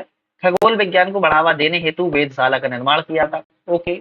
बीदर में मदरसे का भी निर्माण कराया था। इसमें से कौन सा कथन सही है? इसमें से आपका केवल 1 और 2 सही है, बाकी ये वाला ऑप्शन आपका गलत है। ठीक है। मुगलकालीन कृषि व्यवस्था में प्रयोग होने वाला पूलज शब्द किससे संबंधित? जो पूलज शब्द है, बात कर रहा है कि मुगल काल में किससे संबंधित था। तो पूलज शब्द का संबंध की बात की जाए अगर, तो ये प्रत्येक वर्ष 2 फसलें उत्पादित करने वाली भूमि से संबंधित था। क्या रखिएगा, जो प्रत्येक वर्ष में भूमि उत्पादित की जाती थी पूलज में, उससे यह संबंधित था। किस सल्तनत कालीन शासक ने मुस्लिम स्त्रियों के द्वारा पीरों की मजारों पर इबादत को प्रतिबंध लगा दिया था? कहा जा रहा है कि ऐसा दिल्ली सल्तनत के कौन सा शासक था जिसने मुस्लिम स्त्रियों के लिए, किसने इस मुस्लिम स्त्रियों के लिए जो मजार होती थी उस मजार पर जाने पर प्रतिबंध लगा दिया था? वह शासक था दोस्तों फिरोज शाह तुगलक। यार कौन था? फिरोज शाह तुगलक था। यार ठीक। नेक्स्ट क्वेश्चन देखते हैं। किसने मुगल काल में अथर्ववेद को फारसी भाषा में अनुवाद किया था? मुगल काल का बात कर रहा है कि और अथर्ववेद का फारसी भाषा में अनुवाद किया था इब्राहिम सरहिंदी के द्वारा। किसकी? इब्राहिम सरहिंदी के द्वारा किया गया था। कौन से सूबे मुगल शासक अकबर के साम्राज्य में सम्मिलित थे? 4 ऑप्शन है और ये सूबा पूछ रहा है कौन से सम्मिलित थे। तो यहाँ पर मुल्तान सम्मिलित था और दूसरा काबुल संबंधित था। मुल्तान और काबुल अकबर के कार्य में सम्मिलित था। बीजापुर और गोलकुंडा सम्मिलित नहीं था। याद रखिएगा, ये था औरंगजेब के समय में सम्मिलित। ठीक है। नेक्स्ट क्वेश्चन देखते हैं। कौन सी मुगल काल में संकलित ग्रंथ जवाबित ए आलमगीरी की विषय वस्तु है? तो मुगल काल का ग्रंथ है जवाबित ए आलमगीरी। इसकी विषय वस्तु क्या है, किस लिए फेमस है? राजकीय नियम एवं आदेश से है संबंधित था। ये ऑप्शन आपका इसमें सही है। ठीक। नेक्स्ट क्वेश्चन की बात करते हैं। बहमनी के निम्नलिखित में से किस सुल्तान को सूफी संत गेसु दराज के संपर्क में रहने के कारण वली ए संत भी कहा जाता है? एक बहमनी का सुल्तान था जो सूफी संत गैसुदराज के संपर्क में रहा करता था, जिसके कारण उसको वली या संत कहा जाता था। उस सुल्तान का नाम है अहमद शाह प्रथम। याद रखिएगा, क्या था? अहमद शाह प्रथम था। याद रखिएगा। ठीक है। नेक्स्ट क्वेश्चन है। पुस्तक है और एक साइड लेखक है, तो इस पुस्तक की रचना किस लेखक ने की है इसको देख लेते हैं। हुमायूं नामा की रचना गुलबदन बेगम के द्वारा की गई, ये सही है। और यहाँ पर नेक्स्ट तारीख रसीदी अब्बासी सरवानी नहीं की है। मुक्तक उल तवारी की रचना अब्दुल कादिर बदायूं ने की है, ये भी सही है। तो यहाँ पर आपका एक और तीसरा सही है। याद रखिएगा। ठीक है, कौन सा? पहला और तीसरा यहाँ पर सही है आपका। ठीक है। नेक्स्ट क्वेश्चन देखते हैं। बौद्ध धर्म से के संबंध में निम्नलिखित में से कौन सा कथन सही है? अब बौद्ध धर्म के संबंध में पूछ रहा है कौन सा कथन सही है, ऑप्शन देखते हैं यहाँ पर। ठीक है। तो बौद्ध धर्म के संदर्भ में कौन सा कथन सही है? कनिष्क बौद्ध धर्म की महायान शाखा का अनुयायी था, ये तो सही है। स्त्रियों को बौद्ध धर्म में स्वेच्छा से प्रवेश का अधिकार था, गलत है। बौद्ध दर्शन में संपूर्ण विश्व का प्राणवान किया माना गया, ये भी गलत है। तो केवल आपका एक सही है, याद रखिएगा। ठीक है, केवल यहाँ पर आपका एक यहाँ पर सही है। ठीक। दूसरा, गुप्त काल में सार्थवाय का पद प्रयोग किए जाने वाले निम्नलिखित में से किसको संदर्भित करता है? जो गुप्त टाइम का पीरियड था ना, गुप्त का पीरियड था, उसमें सार्थवाय शब्द का प्रयोग होता था। किस शब्द का? सार्थवाय शब्द का प्रयोग होता था। ये पूछ रहा है किसके लिए प्रयोग होता था? तो ये प्रयोग होता था बड़िक संघ के प्रधान के लिए। रखिए, किसके? बड़िक संघ के प्रधान के लिए प्रयोग इसमें किया जाता था। ठीक है। नेक्स्ट क्वेश्चन देखते हैं यहाँ पर हम। निम्नलिखित में से किस प्राचीन बौद्ध ग्रंथ में गाय को भोजन के रूप में सुख देने वाली कन्या कहा गया? तो ऐसा कौन सा प्राचीन ग्रंथ है जिसमें गाय को भोजन के रूप में सुख देने वाली कहा गया है? तो ये आपका ग्रंथ हो जाएगा सुत्त निपात। कौन सा है? शुत्त निपात। ठीक है। चलो नेक्स्ट क्वेश्चन देखते हैं। वैदिक कालीन प्रसिद्ध दसराज युग निम्नलिखित में से किस नदी के किनारे हुआ था? तो वैदिक कालीन का दसराज युग था और किस नदी के किनारे? परसोड़ी रावी के, परसोड़ी, इसको क्या कहते हैं वर्तमान में? रावी नदी कहते हैं। अरे परसोड़ी नदी के किनारे यह युद्ध हुआ था। ठीक है। नेक्स्ट क्वेश्चन की बात करते हैं। मोरकालीन कला के संदर्भ में निम्नलिखित में से कौन सा कथन सही है? तो मोरकालीन कला के संदर्भ में पूछ रहा है कौन सा कथन सही है। तो यहाँ पर सांचों की सहायता से बड़े पैमाने पर मृण मूर्तियों का निर्माण प्रारंभ हुआ था, ये गलत है। चट्टानों को काटकर गुफा निर्माण का कार्य प्रारंभ किया था, ये सही है। तो यहाँ पर केवल दूसरा सही होगा, चट्टानों को काटकर गुफा निर्माण का कार्य यहाँ पर आरंभ करवाया गया था। ठीक है। नेक्स्ट क्वेश्चन है। सातवाहन कालीन प्रशासनिक अधिकारी जिसे हम गौबलिक कहते हैं किस दायित्व का निर्वहन करता था? तो गौलमिक था वह सातवाहन कालीन का प्रशासनिक अधिकारी था। वह अगर किस दायित्व का निर्वहन करता था तो वह ग्रामीण क्षेत्रों का प्रशासन संभालता था। किसका? ग्रामीण क्षेत्रों का प्रशासन को संभालता था, याद रखेगा। ठीक है। नेक्स्ट क्वेश्चन है, निम्नलिखित में से कौन सा मौर्य काल में कर निर्धारण का सर्वोच्च अधिकारी था? मतलब कि टैक्स के लिए कौन सबसे बड़ा अधिकारी था जो निर्धारण करता था? तो वह अधिकारी था समाहर्ता, याद रखिए कौन था? समाहर्ता, समाहर्ता अधिकारी था। ठीक। नेक्स्ट क्वेश्चन देखते हैं, किस शासक के द्वारा सौराष्ट्र प्रांत में सुदर्शन झील का निर्माण करवाया गया था? तो सौराष्ट्र प्रांत में जो सुदर्शन झील थी, ये इंपोर्टेंट क्वेश्चन है। और किस शासक के द्वारा निर्माण करवाया था? तो ये चंद्रगुप्त मौर्य के द्वारा, याद रखिए किसके? चंद्रगुप्त मौर्य के द्वारा इसका निर्माण करवाया गया था। ठीक है। नेक्स्ट क्वेश्चन को हम पढ़ते हैं, किन मंदिरों का निर्माण गुप्त काल में किया गया था? तो यहाँ पर 4 मंदिर हैं और ये बताना है किस किस मंदिर का निर्माण हुआ था गुप्त काल में। दशावतार मंदिर देवगढ़ में है, इसका निर्माण हुआ था। कंदरिया महादेव खजुराहो में, इसका निर्माण चंदेल वंश के समय हुआ था। ठीक है। विष्णु मंदिर तिगवा का निर्माण गुप्त काल में हुआ था। और पार्वती का नचनकुटार मंदिर का निर्माण गुप्त काल में। तो 1, 3, 4 का संबंध आपका सी जाएगा, आपका बिल्कुल यहाँ पर सही है, सी। ठीक है। चलो, यहाँ पर है महाजनपद और एक साइड है राजधानी। बात कर रहा है कि किस महाजनपद की राजधानी कौन सी थी? तो यहाँ पर अगर हम देखें तो अंग जनपद की राजधानी है, क्या है? अंग जनपद की राजधानी चंपा है, याद रखिए कौन सा है? चंपा है। मल्ल की राजधानी कुशीनगर थी। कौशल की राजधानी श्रावस्ती थी। वत्स की राजधानी कौशाम्बी थी, याद रखिएगा। तो अंगी की चंपा, काशी की वाराणसी, कौशल की श्रावस्ती, अशमक की पाटन, मगध की राजगृह और फिर गिरिव्रज, मल्ल की कुशीनारा, कम्बोज की हाटकपुर राजपुर, गांधार की तक्षशिला, अवंती की उज्जैनी, पांचाल की अक्षित्र और काम्पिल, कुरु की इंद्रप्रस्थ, सूरसेन की मथुरा, मत्स्य की विराटनगर, वज्जी की वैशाली, चैदी की शक्तिमती और वत्स्य की कौशाम्बी। ये मैंने 16 जनपदों की राजधानी आप लोगों को रिपीट करा दी। तो आपका यहाँ पर सही ऑप्शन आपका यहाँ पर डी रहेगा। ठीक है। चलो, नेक्स्ट क्वेश्चन देख लेते हैं। यहाँ पर हम 91 क्वेश्चन पर आ चुके हैं, लगभग 100 क्वेश्चनों के हम आसपास पहुंच चुके हैं। किस ग्रंथ की रचना प्राकृत भाषा में नहीं की गई है? तो यहाँ पर 4 ग्रंथ हैं जिसकी पूछ रहा है कि कौन से ग्रंथ है जिसकी रचना प्राकृत भाषा में नहीं की गई? कौन सी भाषा है? प्राकृत। तो कथा साहित्य सागर की रचना प्राकृत भाषा में नहीं की गई है। बाकी सब गाथा सप्तशती, सम्रादित्य और वृत्त कथा, ये सबकी रचना प्राकृत भाषा में की गई है। ठीक है।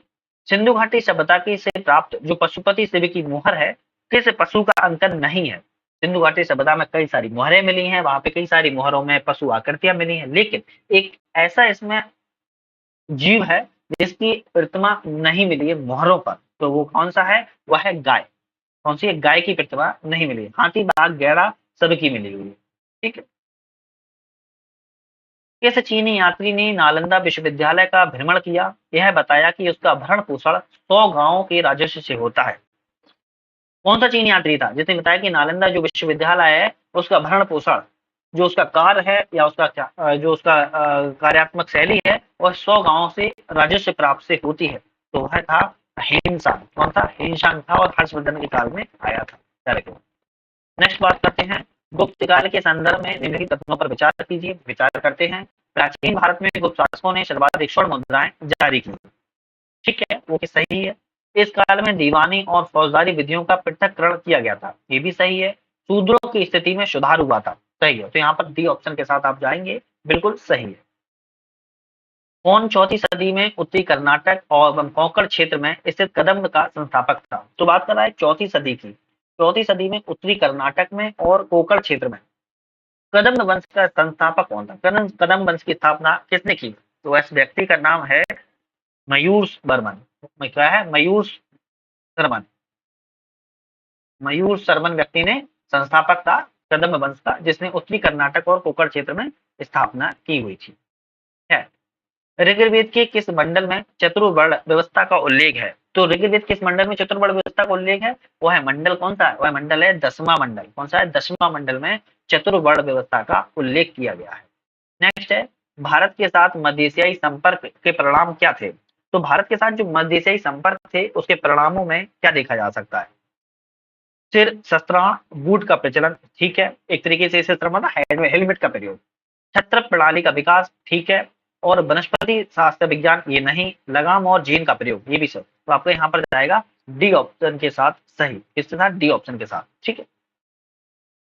कौन आजीवक संप्रदाय का संस्थापक था? आजीवक संप्रदाय, वेरी इंपोर्टेंट। कौन है आजीवक संप्रदाय का संस्थापक? कौन था? मखली गौशाल, ये आपका सही है। मखली पुत्र गौशाल भी होता है नाम इसका, और मखली गौशाल भी इसका नाम आता है, याद रखिएगा। ठीक है, नेक्स्ट है, किस बौद्ध संगति में विनय पिटक और शुद्ध पिटक का संकलन किया गया? ऐसी कौन सी संगति है जहां पे विनय पिटक और शुद्ध पिटक का संकलन है? वह संगति प्रथम बौद्ध संगति है। कौन सी है? प्रथम बौद्ध संगति है। ठीक है, 100 क्वेश्चन पे आ चुके हैं, 50 क्वेश्चन हमारे बाकी हैं, तो 100 क्वेश्चन हमारे कवर, 50 क्वेश्चन हमारे अभी बाकी हैं, तो लगे रहो, है ना, लगे रहो। एक साइड रचना है और एक साइड रचयिता के नाम है। एक रचना किस रचयिता ने की है इसकी बात कर रहा है, तो देख लेते हैं कौन कौन से इसमें मिलान सही है। वृहत संहिता की रचना बारहमिहिर ने की है। ठीक है, अष्टाध्यायी की रचना पाणिनि ने की, सही है। सूर्य सिद्धांत पतंजलि के द्वारा नहीं की गई है, वृक्ष कट्टिका शूद्रक के द्वारा की गई है, तो ऑप्शन में आपका जाएगा सी। ठीक है, ऑप्शन में जाएगा आपका सी, लेकिन आपको पता होना चाहिए थी सूर्य सिद्धांत की रचना किसने की है? सूर्य सिद्धांत की रचना की है आर्यभट्ट ने। किसने की है? आर्यभट्ट जी के द्वारा की गई है। किस लिए प्रसिद्ध है? यह खगोल शास्त्र पर प्रसिद्ध है। किस लिए? खगोल शास्त्र पर यह प्रसिद्ध है, याद रखिएगा। ठीक है, खैर पानी पी लो, हम भी पानी पी लेते हैं। 100 क्वेश्चन हो चुके हमारे, है ना, आप भी पानी पी लो, 1 मिनट का समय दो बस।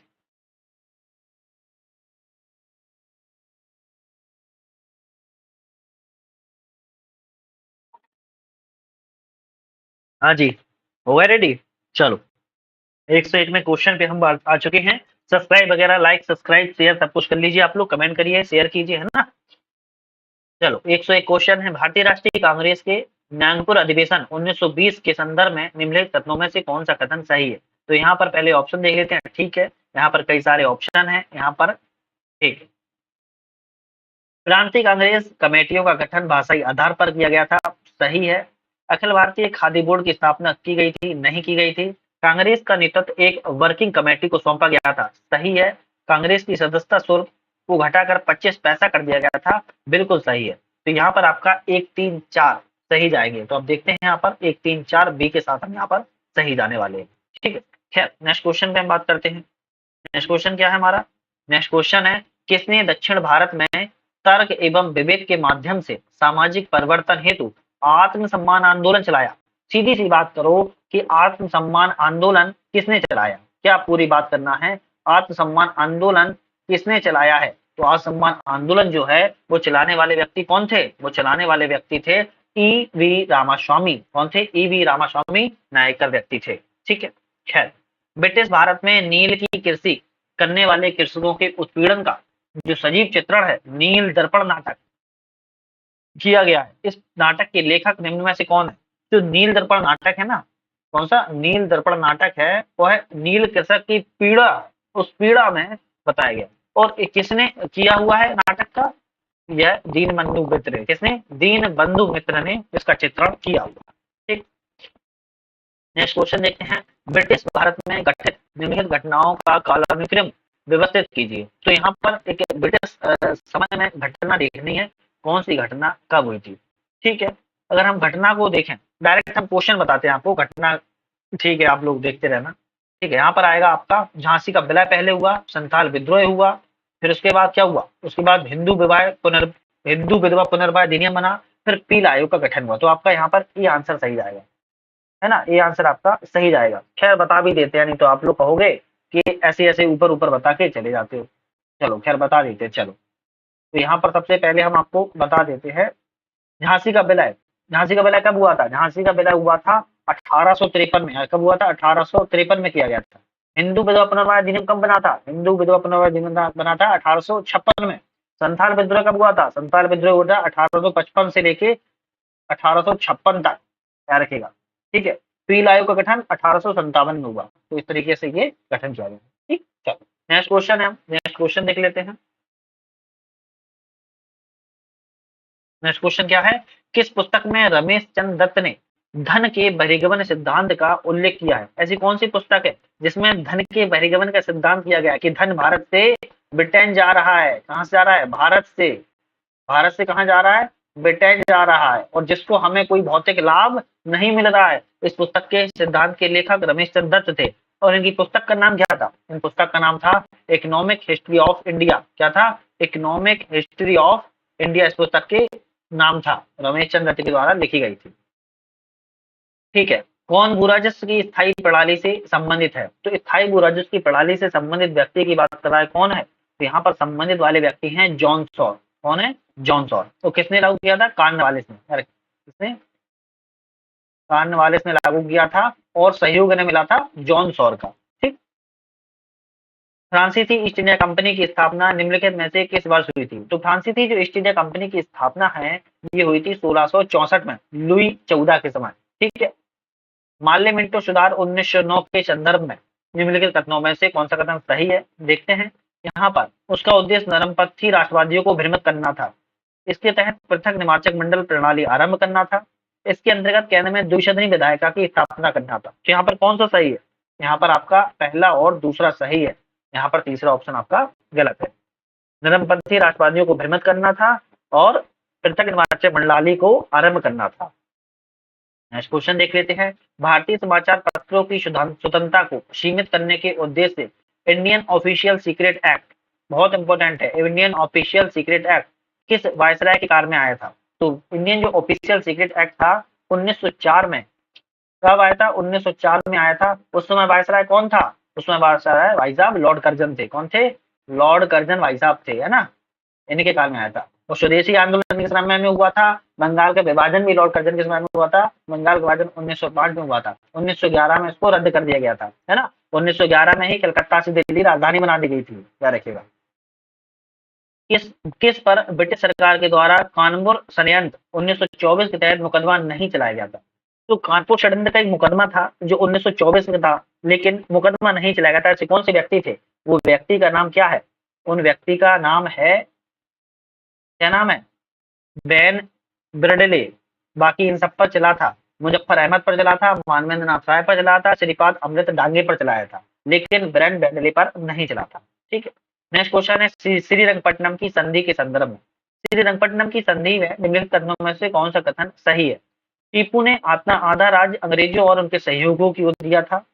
युद्ध क्षतिपूर्ति के रूप में अंग्रेजों को 3 करोड़ रुपए प्राप्त हुए थे। कौन सा कथन इसमें सही है? इसमें दोनों कथन सही है। श्रीरंगपट्टनम की संधि टीपू सुल्तान के बीच में हुई थी और उन्होंने आधा राज्य अपना अंग्रेजों को दे दिया था। ठीक है।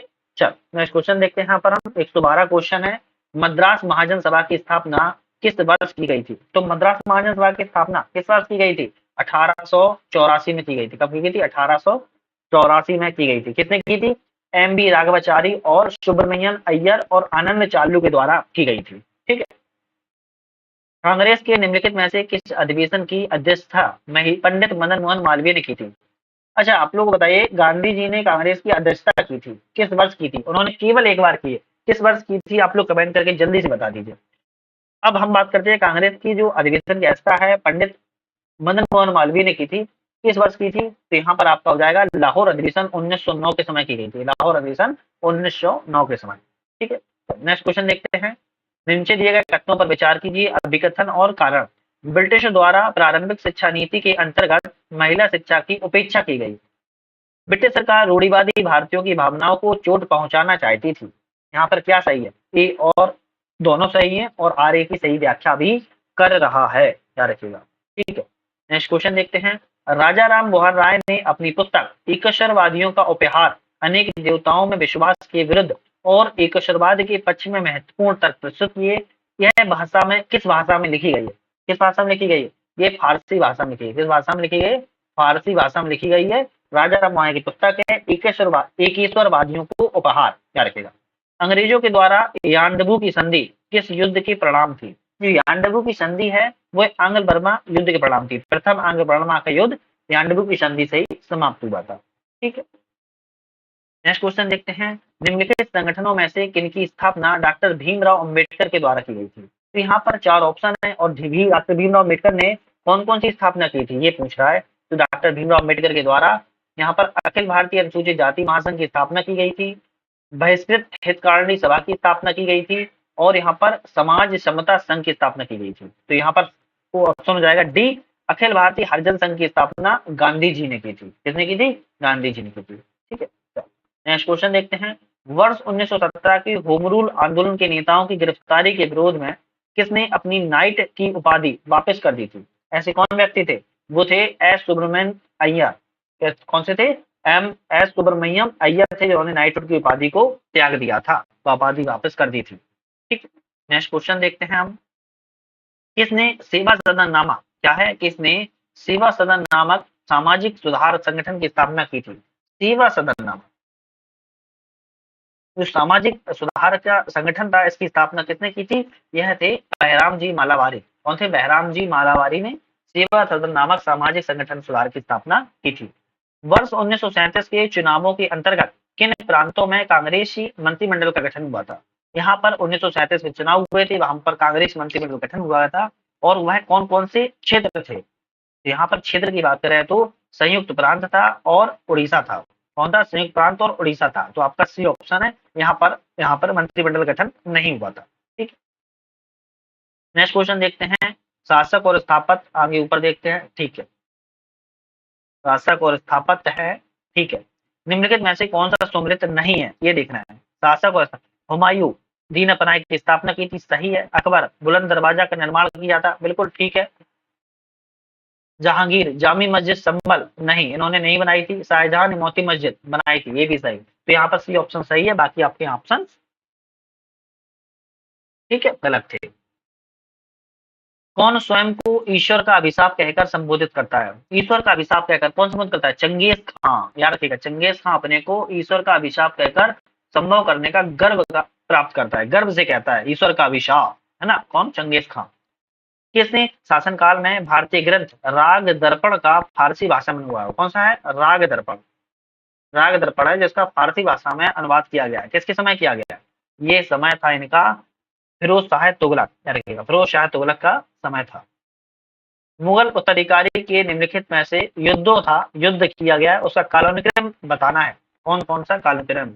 यहाँ पर जो कालक्रम की बात की जाए यहाँ पर, तो आपका पहला बहादुरपुर का था, उसके बाद धर्मत का था, सामूगढ़ का था, और अंत में देवराय का था। तो आपका यहाँ पर डी ऑप्शन सही है। अगर हम थोड़ा सा देख लें ईयर को, तो जो बहादुरपुर का था वो 1658 का था। ठीक है, धर्मत का था 1658। अच्छा, ये डेट में फर्क है, ये 24 फरवरी को था, है ना। और ये धर्मत का युद्ध था 15 अप्रैल 1658 को था। और सामूगढ़ का कब था? सामूगढ़ का था 29 मई 1658। और देवराय कब था? ये था 1659 को। इस तरीके से युद्ध था। ठीक, चल खैर नेक्स्ट क्वेश्चन बात करते हैं। मुगल काल में प्रचलित इजारा व्यवस्था किससे संबंधित थी? इजारा व्यवस्था का संबंध मुगल काल में राजस्व ठेकेदारी से संबंधित था। किसे? राजस्व ठेकेदारी से संबंधित था, याद रखिएगा। ठीक है, नेक्स्ट क्वेश्चन करते हैं बात हम। किस सिख गुरु ने प्रभावित होकर अकबर ने उन्हें 500 बीघा जमीन दी थी? ऐसे कौन से सिख गुरु थे जिससे अकबर प्रभावित हुआ और 500 बीघा जमीन दान में दी थी? वह गुरु रामदास से प्रभावित हुआ था और उनको 500 बीघा जमीन दान में दी थी। कौन मध्यकालीन भारत में गुजरात के शासक महमूद बेगड़ा का दरबारी कवि था? तो महमूद शासक बेगड़ा का जो दरबारी कवि था वह कौन था? वह व्यक्ति था उदयराज, याद रखिएगा। किसे विशिष्टाद्वैत दर्शन का प्रतिपादक माना जाता है? तो विशिष्टाद्वैत दर्शन का प्रतिपादक की बात की जाए तो रामानुजार को माना जाता है। किसको? रामानुजार को माना जाता है। अकबरकालीन पांडुलिपि रब्जनामा का किसके चित्र मिलते हैं? जो अकबरकालीन पांडुलिपि रब्जनामा है, इसमें चित्रों की बात की जाए तो ये दशावंत के चित्र मिलते हैं। किसके? दशवंत के चित्र मिलते हैं। इसे उसकी असीम उदारता के कारण लाख बख्श कहा जाता है। तो कुतुबुद्दीन ऐबक को उसकी अपनी उदारता के कारण लाख बख्श के नाम से संबोधित किया जाता है। दिल्ली सल्तनत की स्थापना इसी ने की थी, है ना। खैर क्वेश्चन की बात करते हैं, इसमें से कौन सा सम्मिलित नहीं है? एक तरफ शब्द है और एक तरफ संदर्भ है, देखना है कौन सा शब्द यहाँ पर सही नहीं। बैललाल भूस्वामी होते थे, सही है। उड़वाड़ हलवाहा होते थे, सही है। कडेसियार भूमिहीन मजदूर होते थे, ये भी सही है। एनियार चारपाई बनाने वाले नहीं होते थे, याद रखिएगा। तो यहाँ पर डी ऑप्शन आपका गलत हो जाएगा। कौन सा विशुद्ध संस्कृत भाषा में लिखित प्रथम अभिलेखीय साक्ष्य है? जो कि विशुद्ध भाषा में संस्कृत भाषा में लिखा गया है प्रथम अभिलेखीय साक्ष्य कौन सा है? वह साक्ष्य है रुद्रदामन का जूनागढ़ अभिलेख, याद रखिएगा। Very important, very important, 5 star लगा लो, इसमें क्वेश्चन आता ही आता है। रुद्रदामन का जूना अभिलेख संस्कृत भाषा में लिखा गया था। ठीक है, किस चेर शासक को लाल चेर की उपाधि से जाना जाता है? तो लाल चेर या भल्ला चेर भी कहते हैं इनको। तो किसको जाना जाता है? सैन्यगुप्तवन को जाना जाता है, यार क्या? सैन्यगुप्तवन को लाल चेर या भल्ला चेर की उपाधि से भी जाना जाता है। कौन सा संगमकालीन ग्रंथ है? तिरुकुरल ये विषय वस्तु है। तो ऐसा एक संगमकालीन कौन सा है जिसकी तिरुकुरल की विषय वस्तु बताई जा रही है? तो दार्शनिक विचार और सूक्तियां, क्या है इसमें? दार्शनिक विचार और सूक्तियां इसमें संबंधित है। नेक्स्ट है, आदि पुराण के लेखक जिनसेन किस भाषा राजभाषा में निवास करते थे? किसकी राज्यसभा में निवास करते थे, सॉरी। तो आदि पुराण के जो जिनसेन थे वह राजभाषा की बात किया तो अमोघ वर्ष की राज्यसभा में निवास करते थे। किसकी? अमोघ वर्ष की राज्यसभा में निवास करते थे। जैन धर्म के संदर्भ में निम्नलिखित में से कौन सा कथन सही है? तो जैन धर्म के संदर्भ में बात कर रहा है, कौन सा कथन सही है? किसी व्यक्ति के उच्च और निम्न कुल में जन्म का आधार पूर्वजन्म के कर्म है, बिल्कुल सही है। नेक्स्ट है इसमें कृषि कार्य की वर्जना, ये भी सही है। तो यहाँ पर आपका बी ऑप्शन सही हो जाए, बी ऑप्शन सही हो जाएगा, बी ऑप्शन आपका सही है। धर्मोपदेश पाली भाषा में नहीं दिए थे, बल्कि धर्मोपदेश इन्होंने प्राकृत भाषा में दिए हुए थे। ठीक। किस अभिलेख से मौर्यकालीन आर्थिक व्यवस्था की जानकारी प्राप्त होती है? ऐसा कौन सा ग्रंथ है जहां से मौर्यकालीन आर्थिक व्यवस्था की जानकारी प्राप्त होती है? रोमनदेही अभिलेख है। कौन सा है? रोमनदेही अभिलेख से आर्थिक व्यवस्था की जानकारी प्राप्त होती है। प्राचीन भारत के निम्नलिखित किस शासक से वीणा वादन प्रकार के सिक्के जारी किए थे? ऐसे कौन शासक ने वीणा वादन सिक्के जारी किए थे? तो समुद्रगुप्त, याद रखिएगा। ये वीणा का बड़ा प्रिय था, तो वीणा इसके सिक्कों पर मिलता है बना हुआ चिन्ह, तो समुद्रगुप्त। ठीक है। सामाजिक नियमों और आचारों का विश्वकोश हिस्ट्री ऑफ धर्मशास्त्र के लेखक कौन है? जिसमें सामाजिक नियम और आचार बताए गए हैं। हिस्ट्री ऑफ धर्मशास्त्र पुस्तक का नाम है। इसके लेखक पूछ रहा है कौन है? इस पुस्तक के लेखक हैं पांडुरंग बामन काड़े। कौन है? पांडुरंग बामन काड़े है। ठीक। नेक्स्ट क्वेश्चन बात करते हैं। हमारे 150 क्वेश्चनों में 140 क्वेश्चन हो चुके हैं, 10 क्वेश्चन शेष बचे हैं। उम्मीद है आप लोगों ने चैनल पे नए थे सब्सक्राइब कर लिया होगा, वीडियो पसंद लाइक किया होगा, अब तो लाइक कर लिया होगा और शेयर वगैरह कर लिया होगा, मुझे मोटिवेशन मिलेगा। और अब मैं वीडियो बनाऊंगा टेस्ट सीरीज की आप लोगों के लिए। अगर किसी एग्जाम की टेस्ट सीरीज और भी चाहिए तो आप लोग कमेंट करके बता सकते हो। क्वेश्चन की बात करते हैं। ताम्र पाषाण काल में जो पुरस्थल है नर्मदा टोली किस नदी के तट पर स्थित है? तो नर्मदा टोली नर्मदा नदी के तट पर स्थित है, मध्य प्रदेश में। कहाँ पर है? मध्य प्रदेश में नर्मदा टोली नर्मदा नदी के तट पर स्थित है। नेक्स्ट क्वेश्चन की बात करते हैं। यदि अंग्रेजी संसद की इच्छा है भारत अधिकार में रहे तो संस्कृत शिक्षा से उत्तम कुछ नहीं हो सकता। उपयुक्त कथन किस विद्वान का है? कहा जा रहा है कि यदि अंग्रेजी संसद की इच्छा है तो भारत अधिकार में रहे तो संस्कृत शिक्षा से उत्तम कुछ नहीं हो सकता। यह कथन किसका है? यह कथन है राजा राम मोहन राय का। याद रखिएगा, किसका है? राजा राम मोहन राय का। ब्रिटिश भारत में लड़े गए निम्नलिखित युद्धों को कालानुक्रम में व्यवस्थित कीजिए। तो ब्रिटिश भारत में जो युद्ध लड़े गए उसका कालक्रम पूछा है, बताना है। तो द्वितीय कर्नाटक युद्ध कब लड़ा गया है? द्वितीय कर्नाटक युद्ध 1749 से लेके 1754 के बीच में लड़ा गया। ठीक है। द्वितीय आंग्ल मैसूर युद्ध की बात किया 1780 से लेके 1784 के बीच में लड़ा गया था। द्वितीय आंग्ल मराठा युद्ध की बात की जाए तो 1803 से लेके 1805 के बीच में लड़ा गया था। द्वितीय आंग्ल सिख युद्ध की बात की जाए 1848 से लेके 1849 के बीच में लड़ा गया था। तो यहाँ पर आपका सही ऑप्शन हो जाएगा ए जाएगा, ये सिक्कों से ऑलरेडी लगे हुए हैं। ठीक है। चलो नेक्स्ट क्वेश्चन की बात करते हैं। लॉर्ड वेलेजली के द्वारा निम्नलिखित किस वर्ष नागरिक सेवा में चयनित युवाओं के प्रशिक्षण हेतु फोर्ट विलियम कॉलेज की स्थापना की गई थी कलकत्ता में? तो कलकत्ता में फोर्ट विलियम कॉलेज की स्थापना 1800 में की गई थी, याद रखिएगा। और ये प्रीवियस ईयर में आ भी चुका है। ठीक है, तो इसको याद रखिएगा। लॉर्ड वेलेजली ने फोर्ट विलियम कॉलेज की स्थापना कलकत्ता में 1800 ईस्वी में की हुई थी। ठीक। दादा भाई नेहरू के संदर्भ में कथनों पर विचार कीजिए। ये ईस्ट इंडिया एसोसिएशन के संस्थापक सदस्य थे। ये ब्रिटेन की संसद के सदस्य निर्वाचित होने वाले प्रथम भारतीय थे। इन्होंने पारसी भाषा में राष्ट्रगोफ्तार नामक पत्रिका का प्रकाशन किया हुआ है। आपका यहाँ पर केवल 1 और 2 सही है और यहाँ पर ये गलत है। ईस्ट इंडिया एसोसिएशन के संस्थापक थे, ब्रिटिश की संसद में निर्वाचित होने वाले प्रथम व्यक्ति भी थे। नेक्स्ट है 145। सबना आंदोलन के दौरान असम में जारी किए गए कनिंघम सर्कुलर का उद्देश्य क्या था? जो कनिंघम सर्कुलर था उसका उद्देश्य था छात्रों की ब्रिटिश विरोधी गतिविधियों को प्रतिबंधित करना। क्या रखेगा? ठीक है।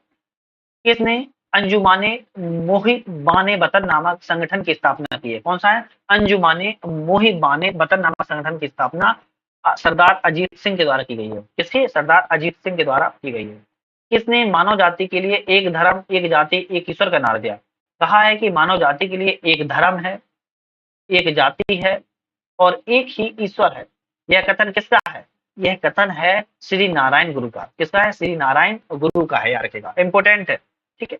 भारत में ब्रिटिश और फ्रांसीसी कंपनी के मध्य लड़े गए वांडीवास के निर्णायक युद्ध में किसने ब्रिटिश सेना का नेतृत्व किया था? तो ब्रिटिश सेना का जो नेतृत्व है करने वाले कौन थे? जनरल आयरकूट थे, याद रखेगा, इंपोर्टेंट है, जनरल आयरकूट थे। ठीक है।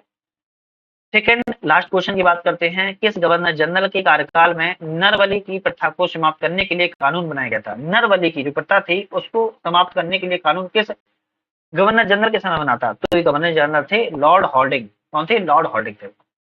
अंतिम क्वेश्चन, भारत छोड़ो आंदोलन के दौरान बलिया में किसके नेतृत्व में समानांतर सरकार की स्थापना की गई थी? समानांतर सरकार की स्थापना चित्तू पांडे के नेतृत्व में की गई थी बलिया में, और इंपोर्टेंट है, आ भी चुका है प्रीवियस ईयर पेपर में।